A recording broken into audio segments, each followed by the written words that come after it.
Yo, in a pick of one of the fixtures that we were all looking forward to in La Liga this weekend was the game at the Mestalla.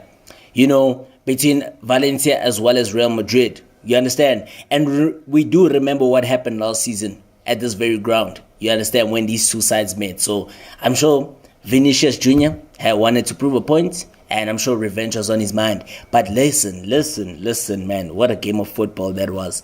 Drama, drama, and drama. It's funny how, the coach of Real Madrid, Carlo Ancelotti, said at the end of the game that something unprecedented happened. But from where I'm standing, I heard the referee's whistle long gone. It had long gone way before, Brahim Diaz actually crossed the ball into the box. So it was a matter of like the fact that Jude Bellingham thought he had secured all 3 points, for Real Madrid with the stoppage time, winner against Valencia. But, only to see his goal choked off after, basically they say it's a controversial referee intervention, as said by some of the commentators. But I heard, the whistle long gone, way before Brahim Diaz played the cross into the box. So, actually, what can we say? To actually compound matters, right? The English midfielder was then sent off, for his protestations, right? And after the match, it was like a situation whereby, there was so much chaos. It was so chaotic. It was so intense, to actually say the least. And I to be honest, I long heard the referee's whistle going on, way before. I was even surprised that it even found the back of the net, because it started from a corner kick, and then Brahim Diaz, crossed the ball into the box. But then, way before Brahim Diaz actually crossed the ball into the box, I heard the referee's decision long sounded. So, as to why it became a big deal, I'm not sure. But look, it's part of football, and it's a fair result for both sides, because now the Real Madrid midfielder Jude Bellingham, now it's like it seemed to have that he had actually completed a dramatic comeback from 2-0 down against Valencia on Saturday evening, right? So scoring from what would have actually appeared to be a stoppage time winner. But the goal was, however, sensationally choked off, by the referee Jesus Gil Manzano, because time had run out. And Valencia are the one that actually had a dream start to the game at the Mestalla. We saw first half goals from Hugo Duro as well as Roman Ramachuk, right, who had put the home side in an imperious position. Although it was the Brazilian forward Vinicius Jr. who actually pulled the goal back for the visitors just before the halftime whistle. And Vinicius Jr. was the one who struck again, 14 minutes, from play, leaving his mark on a fixture which he was racially abused last season. We do remember that one. So, with the match actually still level pegging, in the 99th minute, attacking midfielder Brahim Diaz floated in across, from the right flank, and Bellingham headed it down beyond goalkeeper Georgi Mamardashvili, right? But, the ball bounced over the line to spark celebrations from the Real Madrid players, but they were cut short when the referee Manzano indicated that he had already blown the whistle for full time. So the whistle can be clearly heard, on the telecast, unusually being blown as the cross from Diaz came in. But it was like, okay, Jude Bellingham, obviously, yes, he was furious. He had every right to be. You can't blame him. But remember, as a professional, you got to learn to handle your temper as a professional, right? But he did earn a red card, right? Shouting at the referee, saying it's a fucking goal. You understand? The ball was in the fucking air. It's a fucking goal. That's what Jude Bellingham said to the referee. And then it stemmed from the fact that there was a minimum of 7 minutes that were added, right, into the game that it had indicated at the 19th minute. And so obviously, after the match, there was so much controversy. We saw Carlo Ancelotti defended Jude Bellingham, saying that something unprecedented happened, actually giving his team, the thumbs up. But from what I could hear, the whistle had long sounded. So, but how did it actually happen is that Real Madrid actually, they were their own worst enemy, basically in the first half, because they conceded 2 goals from defensive errors. We saw the first goal being conceded from the fact that Vinicius, he was trying to dribble in the wrong area of the pitch, and he was actually caught up with possession. He was dispossessed, and from that particular moment in time, Valencia punished. It was like a ball that went into the box, and then was headed back and then ricocheted off the Real Madrid defender, and then it fell kindly to the Portuguese striker Hugo Duro, who put his side ahead. And then Danny Carvajal made an error, which was a very, erratic back pass. And, he was punished as well, giving Valencia a 2-goal lead.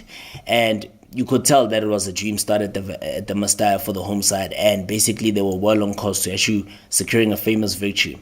It seems like the big clubs, the big guns, always struggle when they go to the Mestalla, to be honest with y'all. Because Barcelona, remember, they got a draw. They were held to a 1-1 draw at this ground this season, as well as Atletico Madrid lost their first league game of the season at this very ground by 3-0. So it's not an easy ground for the top clubs. And Real Madrid also, it has never been an easy hunting ground for them coming to the Mestalla. So yesterday did also prove that, last night's game. And yeah, it's a pretty controversial one. Then for Valencia, Hugo Duro, their striker, has now reached like 100 appearances for Valencia in the game against Villarreal. And the Madrid-born striker, joined Valencia club football, in the summer of 2021 from Getafe. And his first official game for Valencia was on 12 September 2021 at El Sadar against Osasuna. And his first goal for the club was on 19 September 2021 against Real Madrid, at the Camp de Mestalla. So in February of the following season, 2022-2023, he reached 50 appearances in La Liga. And Hugo Duro has scored 23 goals and provided 6 assists in 100 appearances for Valencia from the 2021 to 2024. And, the footballer from Getafe, he's a Portuguese striker, but born in Madrid. The footballer from Getafe, with his goals, his involvement, and his daily effort, has established himself as one of the most important players in the squad, coached by Ruben Baraja. In his career with Valencia, it is worth, highlighting his participation in the final of, the Copa del Rey in 2022, in which he played a leading role by scoring a goal. And at international level, he has been, an international in the youth ranks of the Spain national team. Eventually, specifically with the under-21s. So I'm not sure if he has not yet made an appearance for, Portugal as yet, but hopefully we will see him at international level.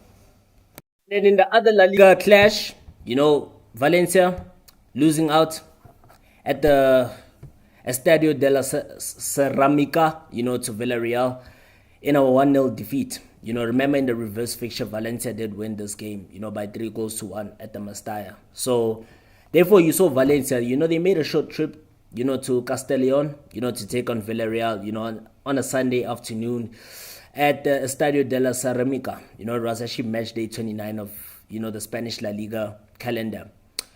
But let's get straight into the game, to say the least.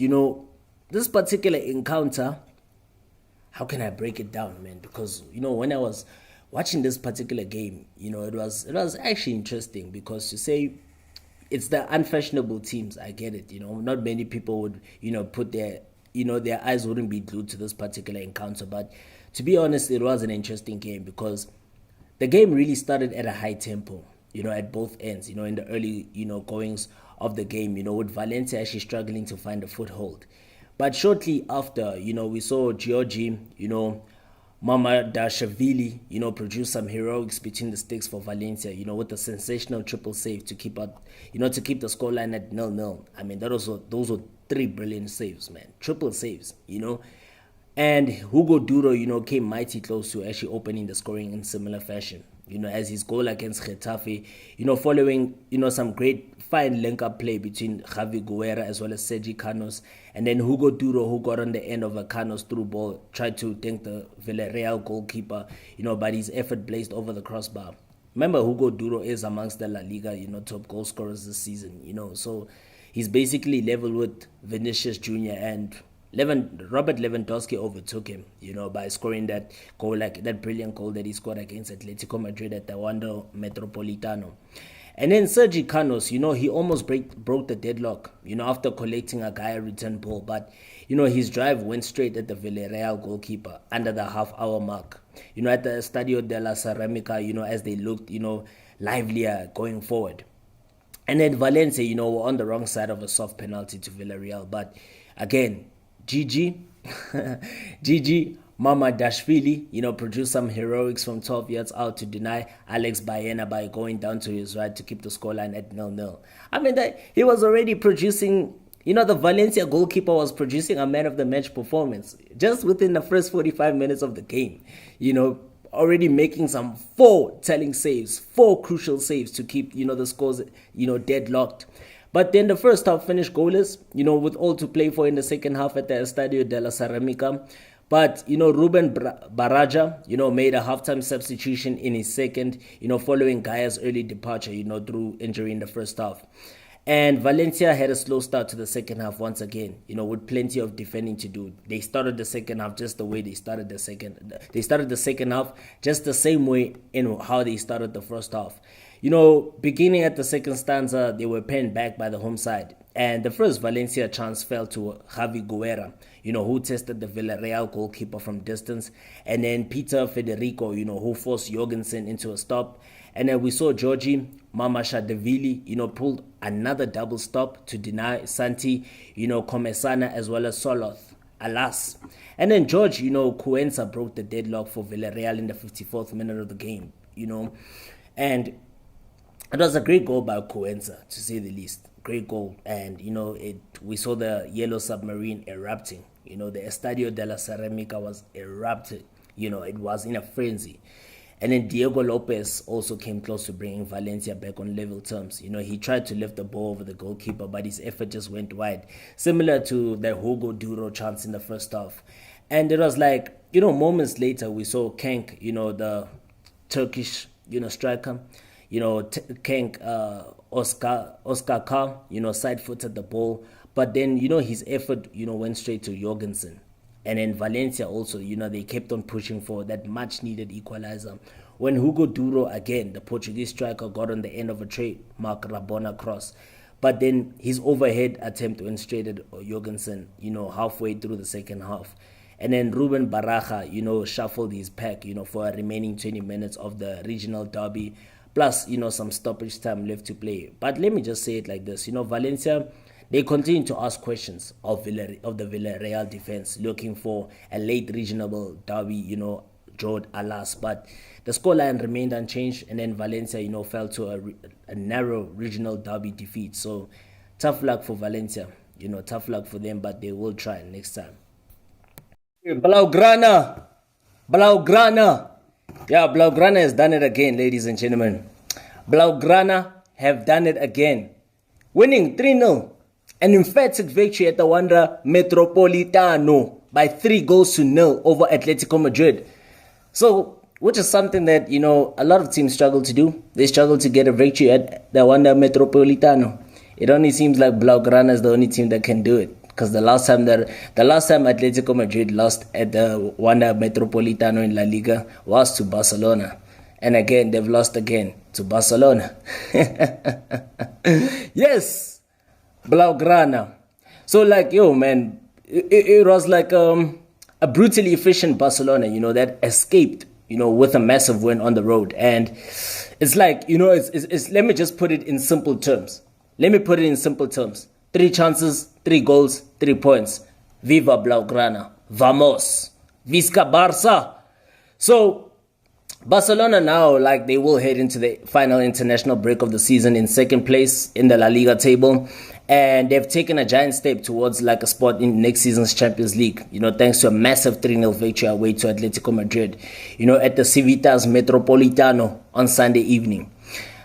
Barcelona had to suffer for most of the night, but they were excellent defensively. That's what I can say. And they were brutally efficient on the other end, because they scored 3 goals with pretty much, their only 3 chances to earn a master victory. That opens up a 9-point gap over 5th place Atletico Madrid and practically guarantees them a top 4 finish, which sees them, winning and, progressing to the Champions League next season. Let me just tell you one thing, right? Finishing 3rd or 4th is unacceptable for Blaugrana. We don't finish 3rd or 4th. Even 2nd place is also unacceptable for Barcelona. Barcelona is supposed to finish 1st place.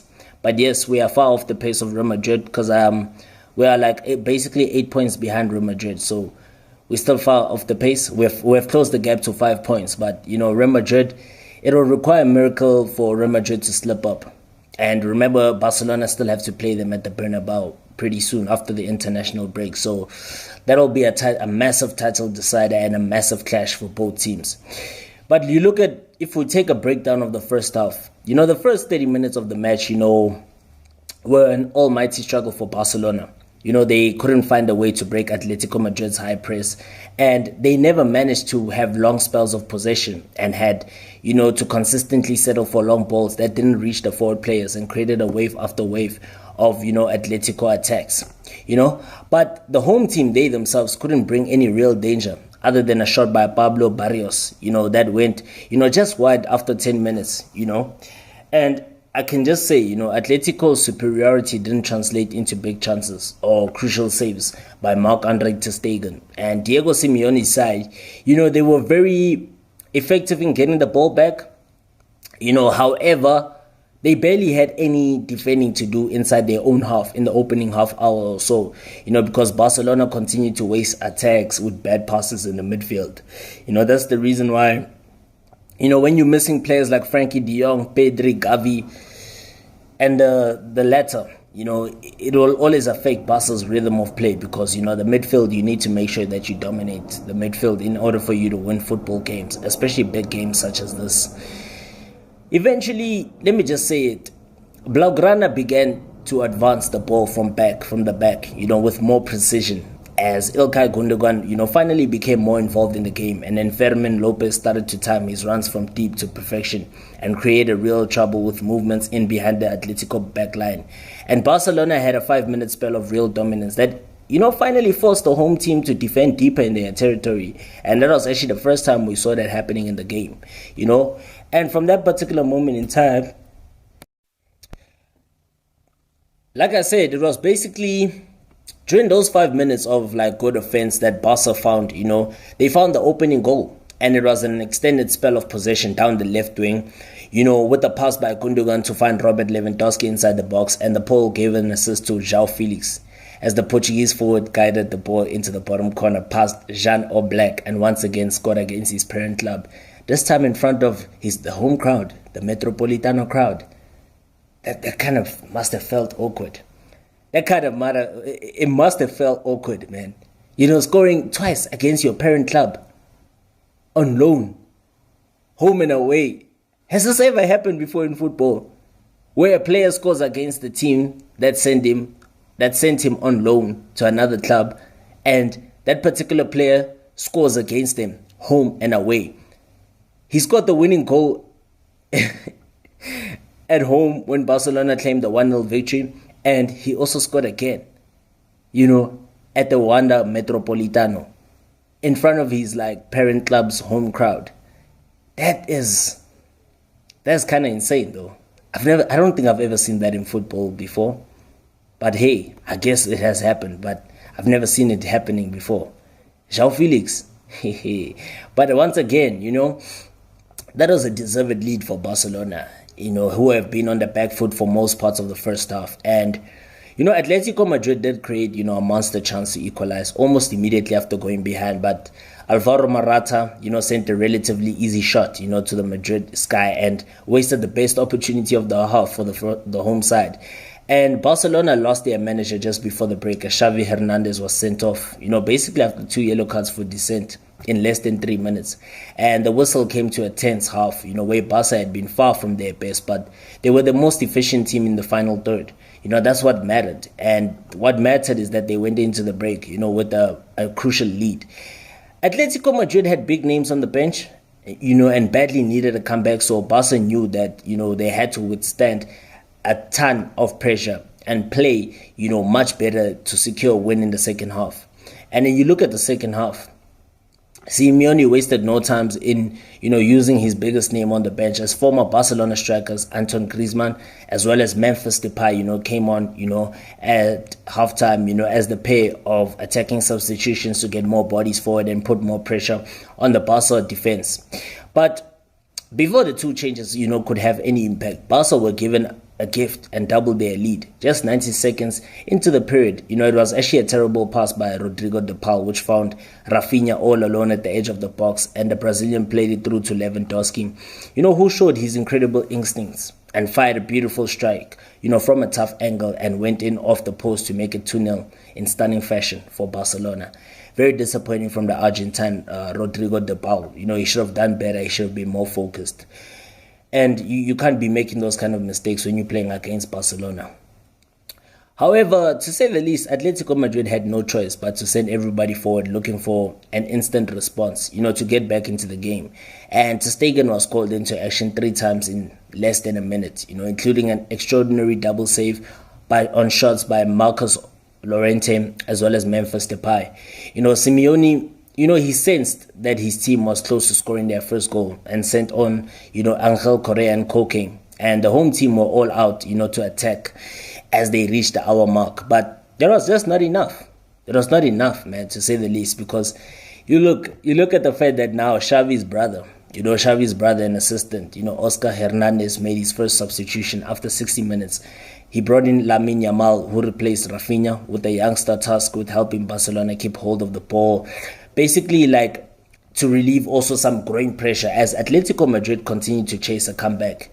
And to say the least, Yamal understood the assignment, and he used these couple of touches and play sideways and backwards passes, to get his teammates up the pitch. And finally, Barca, enjoyed some long stretches of possession in the second half to actually give ter Stegen and the centre-backs a much-needed breather.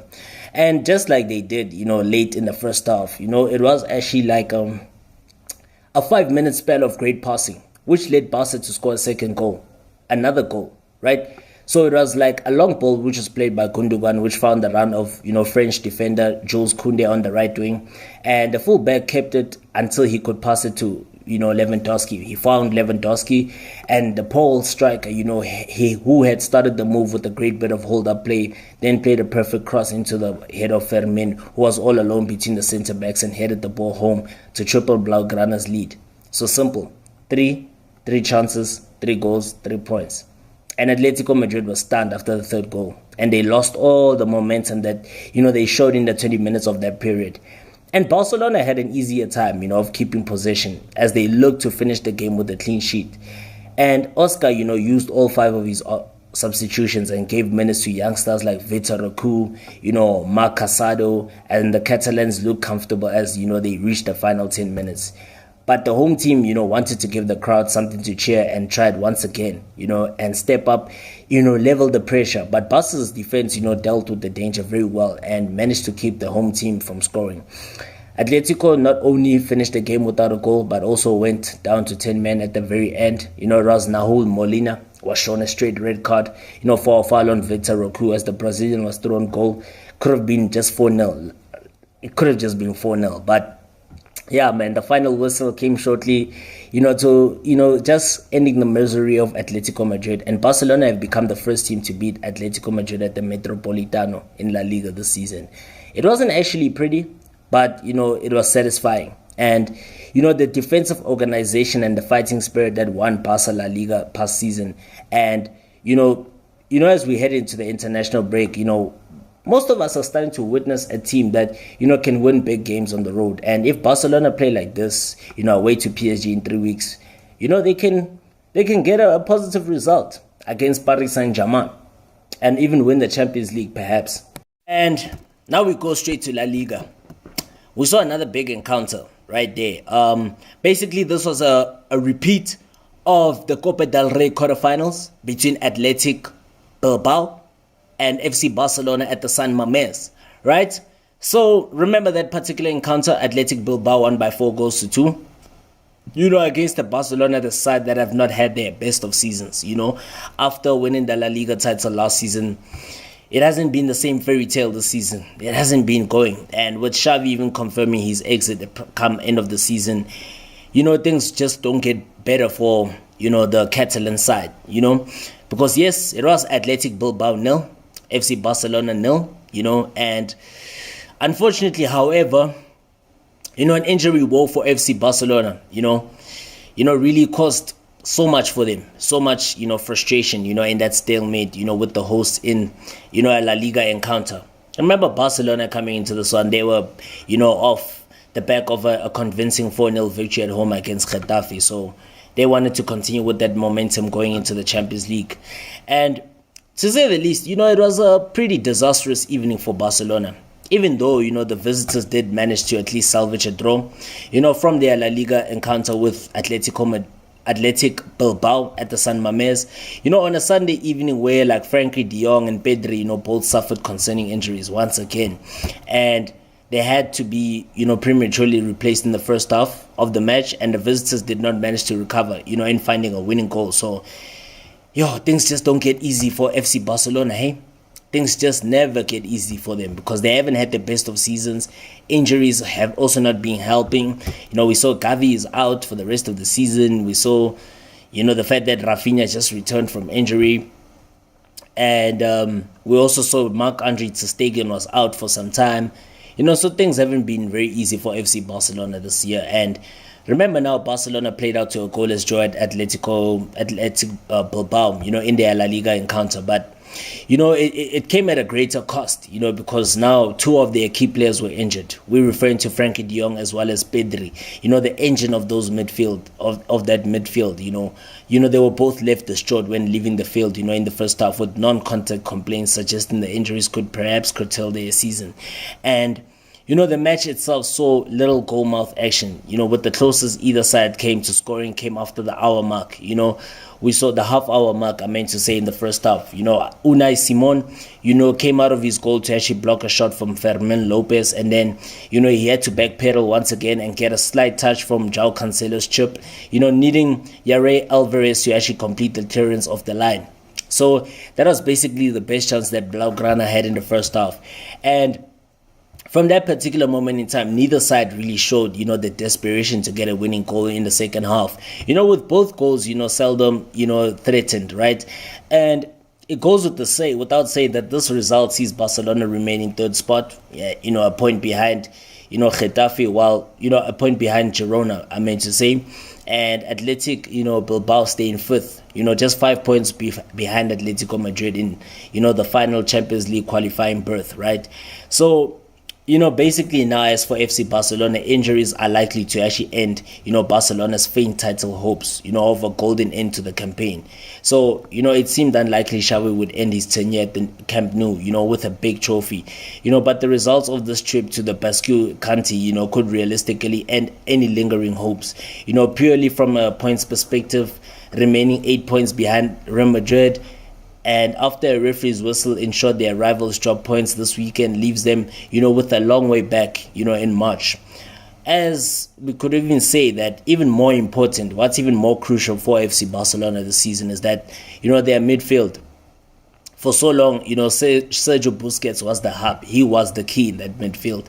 He was the rock. He was the steel in that midfield. Improving like the way his teammates play, ensuring the club's creative players receive the ball in dangerous areas. And now it's just a downgrade, because now they had to convert, the central defender Andreas Christensen as, playing in that number 6 position that, Busquets has left a huge void, a huge hole. And Frankie de Jong and Pedri look likely to be on the sidelines along with Gavi, for the rest of the campaign. So they have to play host to Napoli on Wednesday, in the second leg of a Champions League clash. Basically that's, a season-defining game for Barcelona, and the Napoli, as for Napoli, also them, in contrast, surely, a buoyant after the victory over Juventus, right? It will actually give so much, confidence going to in the second leg against Barcelona, because that victory over Juventus will give them so much confidence coming into this Champions League, clash, against Barcelona away from home. But, hopefully Barcelona, will be able to still, find that rhythm in terms of their play, and hopefully it won't actually affect the way they're going to even approach the game, because that's a season-defining game.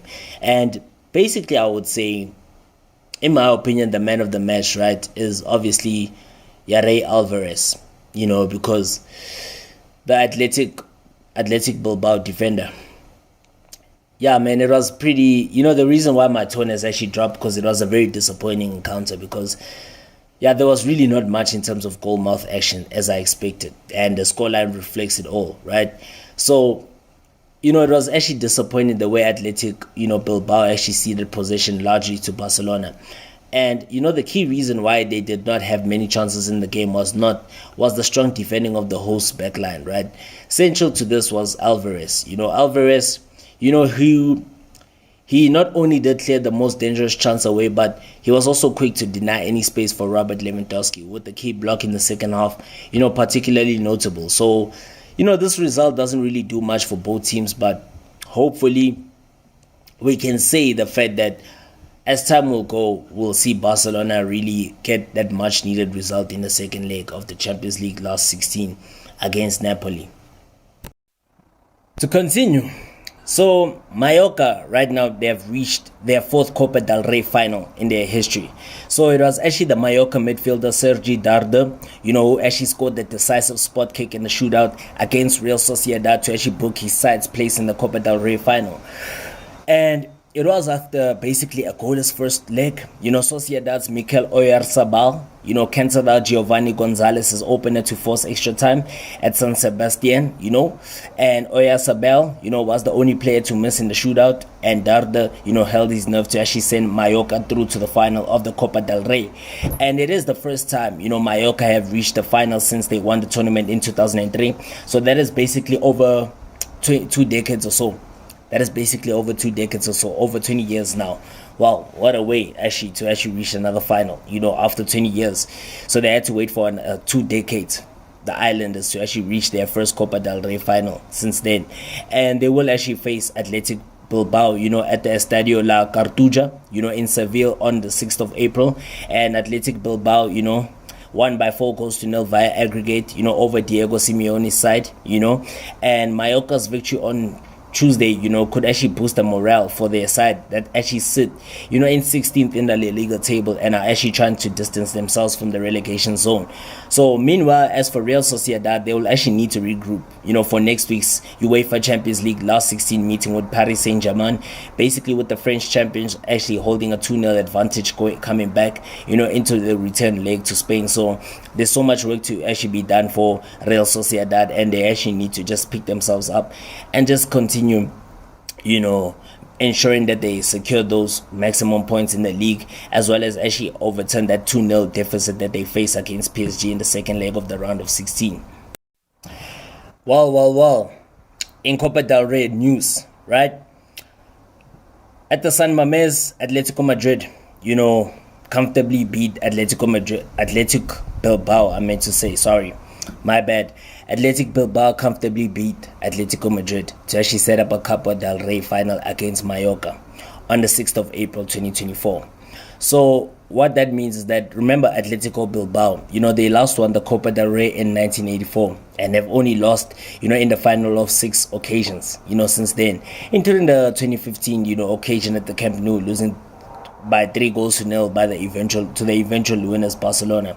So it was Alejandro Berenguer's first half penalty that gave Athletic, Bilbao 1-0 away victory, at the Wanda Metropolitano in the first leg on the 7th of February 2024. From that particular moment in time, Athletic Bilbao doubled their advantage after 13 minutes at home, thanks to Nico Williams, who actually set up Inaki Williams. So it was the combination of the brothers, once again, the Williams brothers, at the San Mamés. And the pair combined again for the second goal with Nico Williams, scoring just before the halftime break. And Coca, Kuruzeta, scored to seal the 4-0 aggregate victory for Athletic Bilbao. So remember, the second leg, took place in front of a 52,000. 61 at San Mamés. That was basically the highest attendance in Athletic Bilbao's history. Like, literally, that was the highest attendance at the San Mamés in their history. That's unbelievable, hey? That was just like so unbelievable when I actually heard the commentator talk about that. I was just also not aware. I was just caught off guard. I'm like, really? Because how many times do you often see it looks like the stadium being packed whenever Barcelona is in town, whenever Real Madrid is in town, that the stadium will always be packed. But now when you hear the fact that the stadium was packed to its fullest capacity in the history of the club, then wow, that's just incredible, And again, the restart after the halftime was actually delayed, because of a medical emergency in the stands. It was said that one of the fans was suffering from a particular medical crisis, and thanks to the medical services that were there, the person was stabilized and taken to the hospital. And with this said, the final will be played at the Estadio La Cartuja, in Seville, with the winners qualifying for the Europa League group stages for the 2024-2025, season. And as for Mallorca, the Islanders, they last won the Copa del Rey in 2003 after losing a final in both 1991 and 1998, and they reached this year's showpiece with a 5-4 penalty shootout win over Real Sociedad after it finished 1-1 on aggregate following the second leg. And Mallorca are 16th in La Liga and only 2 points above the relegation zone, while Athletic are 5th, 1 place behind Atletico in 4th.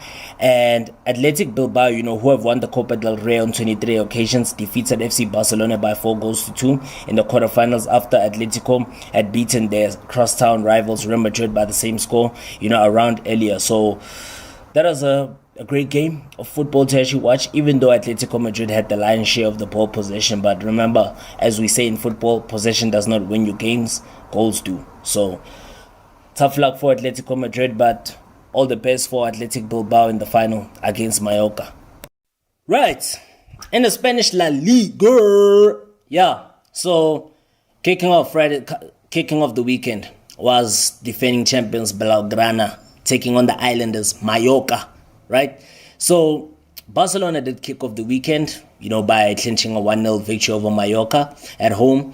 And guess what? Thanks to Lamine Yamal, whose strike actually handed Barcelona a narrow victory to keep their La Liga title hopes alive. Right, Barcelona, they kicked off the weekend's La Liga action just with the narrow 1-0 victory over Mallorca, thanks to a goal from highly rated youngster Lamine Yamal. The game looked to be heading for a stalemate after Ilkay Gundogan missed the first half penalty until the 16-year-old found the target in the second half. And what this result means, it now sees Barcelona move just 5 points behind log leaders Real Madrid in the table. And let's just say it, man, it was not the best of performances once again from Barcelona. But yes, the victory matters, the result matters, and, they still get the points on board.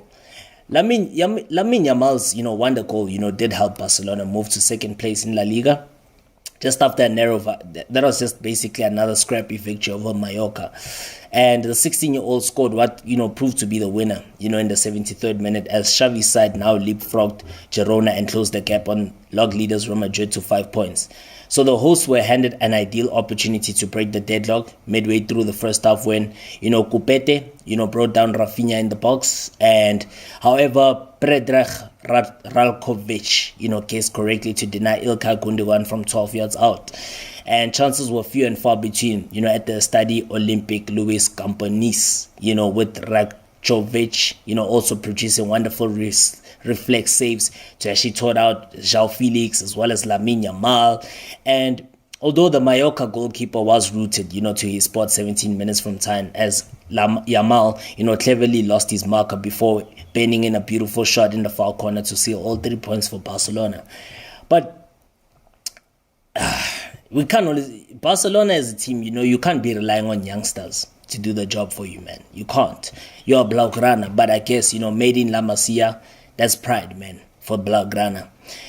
But the match was actually crying out for somebody to stand up, and take control. And Yamal certainly did do that. He made his contribution really count. It was actually going to take something very special to beat, Rajkovic, and the 16-year-old, duly obliged when his side needed him the most. He demonstrated so much maturity well beyond his years. His stunning individual effort means now he has now been directly involved in 4 goals in his last 4 La Liga appearances, basically netting 3 goals and having 1 assist, though he conceded possession a game high at 20 times. Yamal was not to be denied and kept plugging away, and Barcelona will hope that his intervention here will prove to be crucial come end of the season. But like I say, you can't be relying on youngsters only, right? But I guess, my man of the match will go to the Mallorca goalkeeper, Predrag, Radkovic. He was just very unfortunate to be on the losing side, but, he valiantly kept Barcelona at bay. Though, there was nothing he could do about Yamal's strike. The Mallorca goalkeeper did brilliantly to deny the teenager not too long early on, somehow tipping his fierce strike over the crossbar, while he also taunted João Felix and kept out Gundogan's penalty. That marked the 9th penalty save in La Liga since the start of the 2019-20 season, the most by any goalkeeper in the Big 5 European leagues during that time. Wow, that's crazy, man. That's just insane. But yes, it is important that Barcelona got the 3 points. Predrag Radkovic has saved 9 penalties in his career in Europe's top 5 leagues, the most of any goalkeeper in such competitions since the 2019-20 season. Lamine Yamal has been involved in 4 goals in his last 4 games in La Liga, scoring 3 times and having 1 assist, 1 more than in his previous 24 appearances in the competition, 1 goal and 2 assists. Wow, that's how you do it, Blaugrana. That's how you do it, man. That's how you do it. So, yeah, man. I see Lungi Selempah. Right. Real Madrid 4, Celta Vigo 0. Okay? So, what does this result mean for Los Blancos? Real Madrid have now moved a step closer to regaining their Spanish La Liga title as they thrashed Rafa Benitez's Celta de Vigo side to actually restore a 7-point lead at the top of the table. So it happened without the suspended Jude Bellingham. Madrid led when Vinicius Jr. stabbed in from close range after a first effort was actually blocked by Celta keeper Vicente, Guate. Yeah? Guate. You get what I'm saying? And from that particular moment in time, what we actually saw in this particular encounter is the fact that Real Madrid asserted their dominance once again, from that particular moment in time, and there was no stopping them, because it was, the least Carlo Ancelotti's side deserved after a dominant first half, and the hosts, were sloppier after the break, to the frustration of the Bernabeu crowd, and you could actually witness that, but Celta de Vigo were unable to actually take advantage of that, because Real Madrid actually missed chances through Rodrigo as well as Brahim Diaz, before they wrapped up the game up with 3 goals in the final 11 minutes. They got the first of those late goals from another set piece when an unmarked Antonio Rudiger headed against the bar and the ball rebounded in off former Crystal Palace goalkeeper Guata. You understand? And that actually ended Celta de Vigo's, resistance. But, resistance without actually... How can I put this? Resistance without,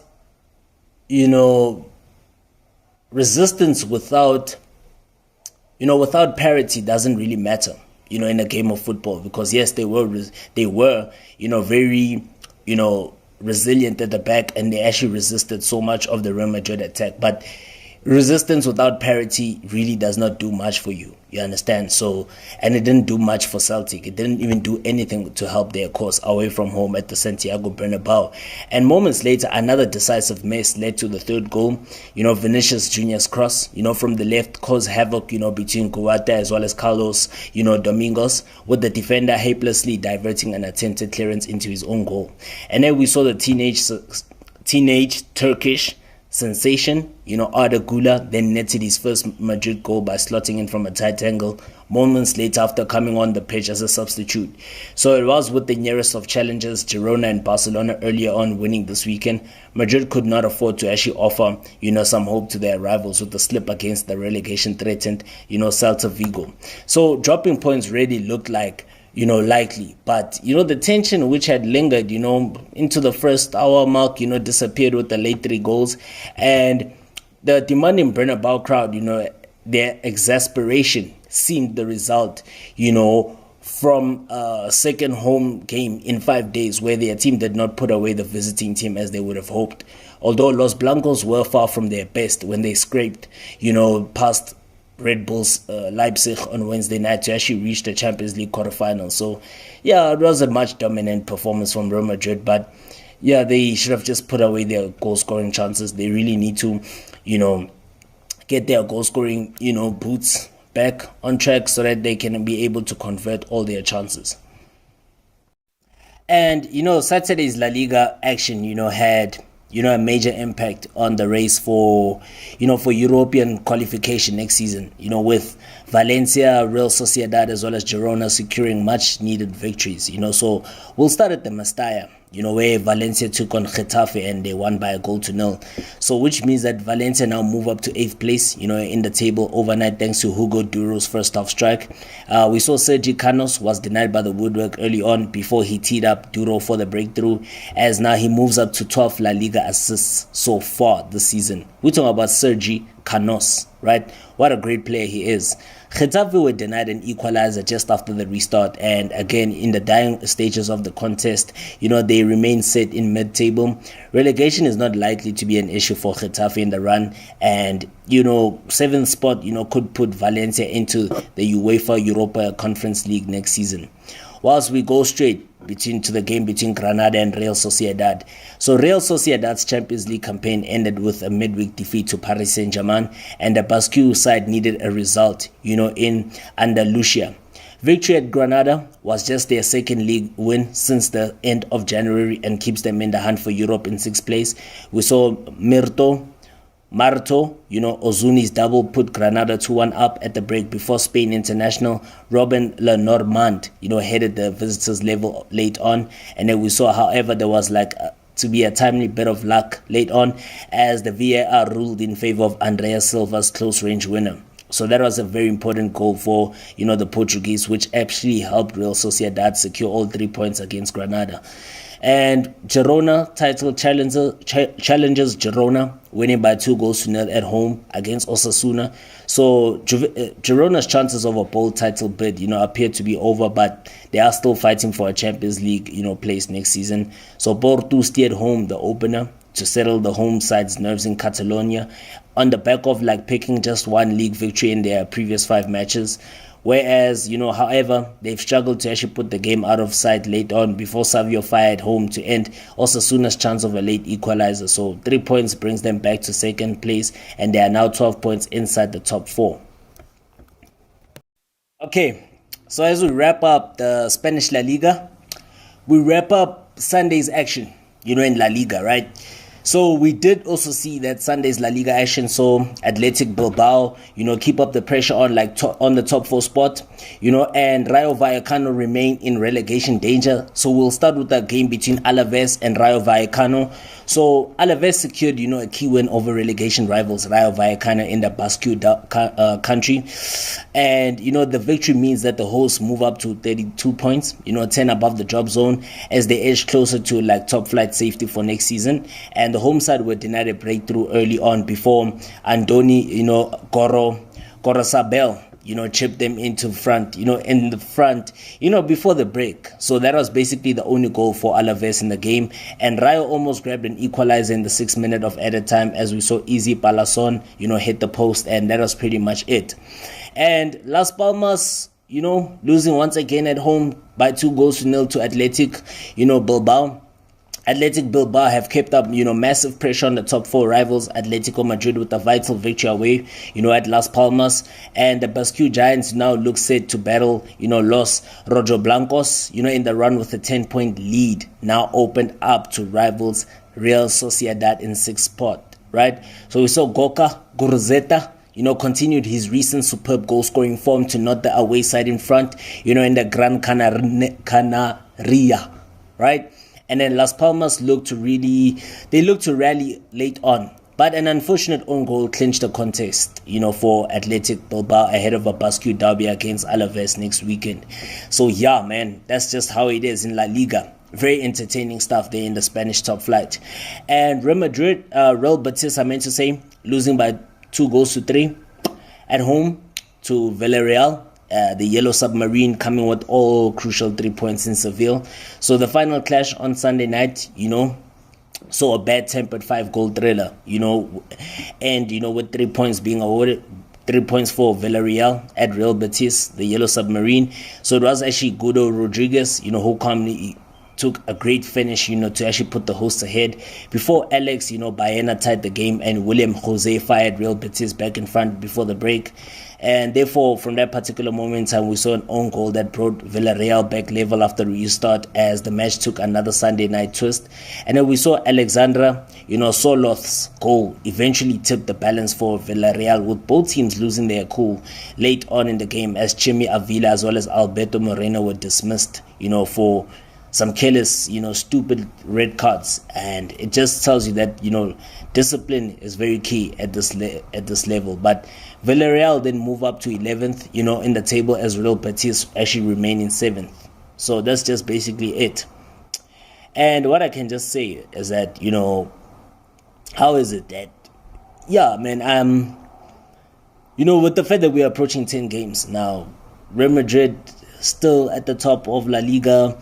We see Athletic Bilbao challenging Atletico Madrid for that final Champions League spot. Whereas it seems like Barcelona still remain much in contention, for the La Liga title. But, based on their performances this season, Barcelona, I think it's a little too late. But, you can never underestimate anything, because football, anything can happen in football. We all know that, okay? We all know that anything can happen in football. So we'll see actually how things go. Once again, Osasuna 2, Real Madrid 4. It was a pretty interesting game to actually, witness, to say the least. I thought this would actually result in a draw, because Osasuna did show some promise in this particular encounter. It was once again, Vinicius Jr. was the star of the show. As, Real Madrid did trash Osasuna, and basically now Real Madrid, they add to their La Liga advantage. So it was actually 2 goals, a brace from Vinicius Jr., 1 goal from right back Danny Carvajal, and then Brahim Diaz earned, Los Blancos a solidly deserved victory away from home at La Pamplona, right? So, Vinicius Jr. scored twice, as Los Blancos now, they showed their dominance in La Liga, as they were able to defeat, 10th place Osasuna at the Estadio El Sadar in Pamplona, with Federico Valverde also ranking up a trio of assists as well. And the deadlock was actually broken in the 4th minute of the game, when their first attack of the ball, provided. So what's even ironic about this game is that Real Madrid's first attack of the game, it provided instant reward, as Vinicius Jr., the brilliant Brazilian, he was able to pick up a loose ball, and drove forward.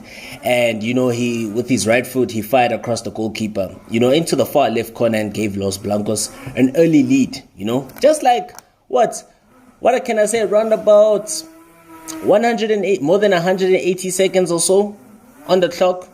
You understand?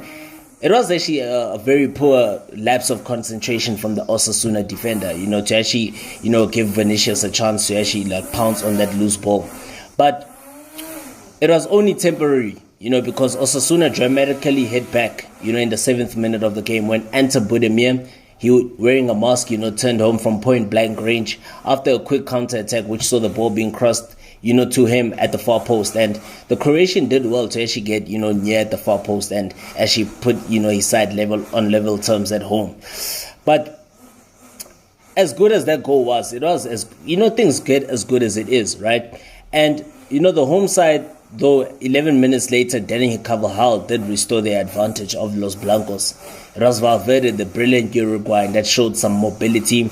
Valverde actually also showed flexibility. He showed durability to actually cross from a disadvantageous position in the box and from around the penalty spot. And fortunately, the Real Madrid right back, he was on hand to actually flick the ball into the top corner with the outside of his boot. What a great goal that was from Real Madrid. And, from that particular moment in time, Carlo Ancelotti's side continued to dominate the remainder of the first half. And Osasuna, they just couldn't, get into that game from that particular moment in time. And it didn't change even in the second half. We saw 2 quick fire strikes completely killed off the contest for the long leaders.